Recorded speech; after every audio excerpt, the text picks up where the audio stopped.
Alright, good morning everybody, it's your boy Akeen and welcome to today's vlogs. Here to continue things with my previews for the 2015 college football season. For today's vlogs, I'm here to wrap things up with the MAC conference and the three independents, Notre Dame, BYU, and Army. But I will talk about that in the afternoon, but I'm going to do the MAC conference in the morning. I'm going to start things off with Akron. The Zips actually went 5-7 last season, and this is the fourth year for head coach Terry Bowden.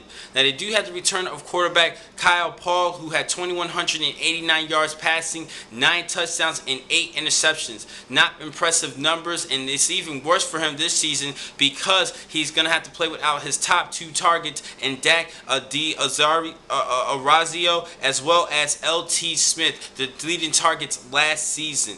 Now they're also going to have to play without running back Chisholm. He's actually out of eligibility. He's no longer with the team, and I thought he was going to be due for a 1,000-yard season as a senior, but he did mess up a couple of games. But they do have a running back who's returning as a senior, and Connor Hundley, who was second in the team in rushing. And now as far as the offensive line, there's only one player in their offensive line that is not a senior. They actually have their offensive line full of seniors except for one player.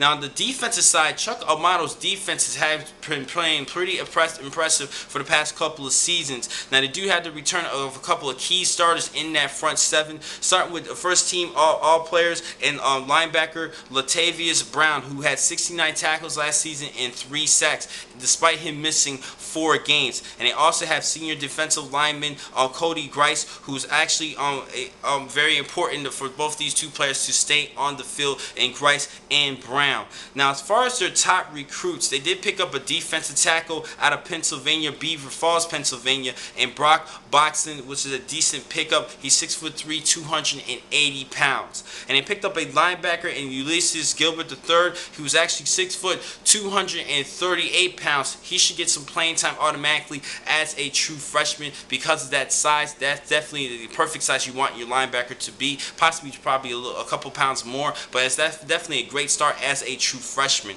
and he definitely has plenty of time to increase his weight. And lastly, Richie Cooper, who was a 5'11", 175-pound wide receiver. He's an okay player.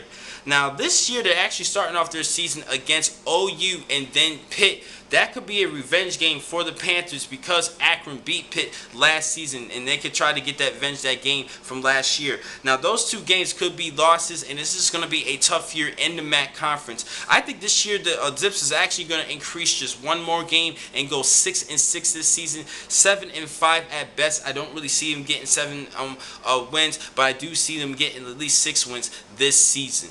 Now the next time to catch you guys will be in just a couple of minutes. I'm going to give you guys 12 more vlogs for this morning. Thank you for watching this vlog. I'm your man Akeen McCall. Be easy.